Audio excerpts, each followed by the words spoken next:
Hello, welcome to episode 3. I've been a bit more prepared this time and I've got some notes to talk about or to remember what to talk about. So this one I'm going to talk about the values factor, what the book by Dr. Martini meant to me and how it didn't change my life, but how the book impacted me. And the thing that stands out the most is about seeing good in the bad, and that's what really I remember about that book, which is actually the last few chapters. And they really made a big difference. So I can't remember who recommended I read it, but it was all about figuring out what drives you, what makes you in flow rather than clunky and just kind of pushing through life. Whereas if you're in flow, you can do everything easily, there's no stress, no drama, you just get on with it. I'm not saying not working hard, but it's flow, it comes natural, it's something you want to do. And so I did the tests. As the book progresses, you start doing more and more of what's in there, and I realised very quickly that I was living against my values. My values were family, and then they became it was really much. Basically, it was just family, friends, and being outside doing activities, which sounds kind of stupid, really, when you're talking about work. And I couldn't get my head around, well, what's the point in this book? Because I love my family, I want to start a family, and I want to be outside mountain biking, snowboarding, hiking, board, bike, hike. That's what I want to be. And I just couldn't figure out what this book was helping me. And so it was good. I was working in an office, and I was everything every year. It was all about the same thing: cutting costs, saving money, dealing with people, dealing with more and more problems. And the values I wanted to work on were like growth. I wanted to be active, looking at adrenaline, figuring out how I make my life awesome, and other people's lives are awesome too. So what I was doing at work, it wasn't fun anymore, and I was really struggling. And I think that was the start of me leaving operations. I was head of operations. So I was becoming more and more ill. So every year I was getting more and more sick. It was more, I couldn't sleep, my stomach issues were getting worse, I couldn't eat this, I couldn't eat that, and every year just worse and worse and worse. So I realised, got some visitors. Had some visitors, a couple of dogs, a couple of border collies. I'm in the woods in Somerset, and it's beautiful down here. Don't know whether you can hear the water, but it's absolutely stunning. The sun's out, the sky's blue, it's crisp, it's fresh. Yeah, a few border collies just came running down to me with my border collie and just playing, so it's lovely. So that's when I realised I needed to change. So I looked at that book, I was reading it, and I was like, right, I've got to do something different. And then I'm going to make a little list here. These are the things that I've tried in the last 18 months to try and live closer to my values. Don't ask me how it's taken me 18 months, but it does, doesn't it? Change takes time. But I started thinking about what else. So I've been selling things online, drop shipping. So making mugs and selling them, and they get made in a factory somewhere. Every time someone orders one, drop ships it. And I realised that making £1 or £2 from the odd mug, although it could be lucrative, it's a lot of effort, and it's like, I'm doing something to make money here. It wasn't something I was passionate about, so I became bored of it very, very quickly. And then I contacted loads of coaches online because I love helping people. So I was like, I'll be an online coach, and I can travel the world, do what I want, and coach people. But I didn't like the idea of doing things remotely like that in such a way. I might come back to it though, because I still think about it a lot, coaching people and helping people. So let's watch this space and whether I do that one in the future. And then I thought about being a management consultant, and then I was like, no, that's not me. I'm trying to get away from that. But when you're trying to make money or think about money or think about a lifestyle, everything goes through your head. And I think it's great that I keep failing on these things, because I fail on it and then I move forward. I fail on it and I move forward, and I realise I don't like this and I don't like that. Excuse me, I've got a bit of a cold. And then one thing that I've made a lot of what's the right words? One thing I've learned a very great deal about is property. I thought about it being a great way to do passive income, and I bought a 1 year long mentorship, and I mean, the mentoring in my view was extremely poor. It was definitely not worth the money I spent, and but I learned a great deal. I learned that you need to see more about what someone's done, who they've coached in the past. Just because they stand on stage and have got a great sale, actually it doesn't mean they're a great person. And I definitely realised that my values didn't align with their values. I'll probably talk about that a lot more, because it's been so many lessons learned from that loss of money. But in reality, doing that has set me free. Otherwise, I would have been creating property in the UK, and from today onwards, I'd be 18 months, 2 years away from moving over to Austria, which is what I want to do. So, yeah, big lesson learned there. Property development, not for me in the UK. I'm not turning away from it.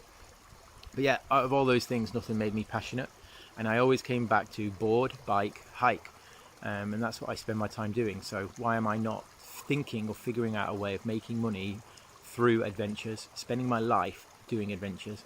And there's loads of books that I've read recently, and they all talk about the same thing, and I can't remember it precisely, but it's like, if you try and make money to be happy, you'll fail. But if you try and be happy, you might make money. So at the moment, that's what I'm doing. I'm just going to try and make myself happy, and be there for my family, and just say yes to every opportunity and see where I go, and I can't wait for it. So yeah, this is my biggest passion. It's the industry that keeps, so I want to be in the industry. That's why I've joined this travel agency, or I'm now an independent travel agent, because I get to be involved in adventures, planning people's adventures, and all the content that I make will be about adventures. I mean, even my t-shirt I just saw, this is all about being in nature.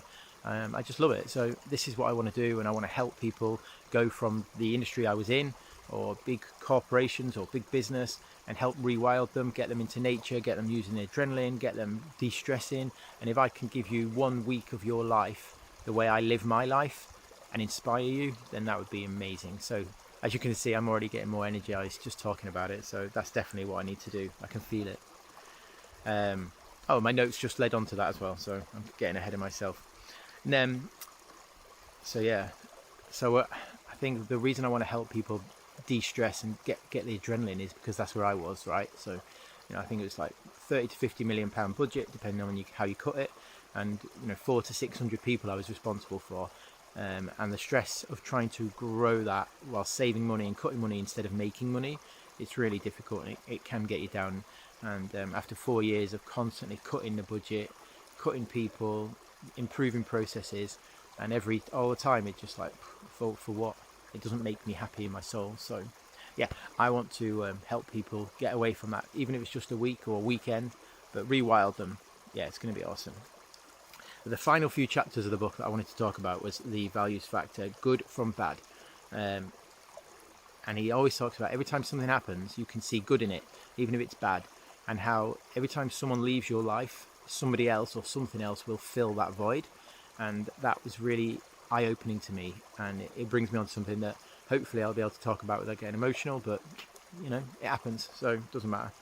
But that void and that bad stuff, for me, is one of the biggest things that changed my life. Well, it has fundamentally changed my life. My friend Matt, he passed away from cancer on New Year's Day a couple of years back, and he had a big long struggle with it, trying to do it. He thought he'd got out of it a few times, but ultimately it beat him. Anyway, the last words that he said to me in the hospital were, Berry, you work too much. All I ever see you doing is working. He said, I'm going to die soon, and I've got a beautiful family and my kids, and I love them, and my life is incredible because of them. What have you got? A nice house. He says, you've got nothing. All you do is work. And it really hurt me, and it's been in my head ever since.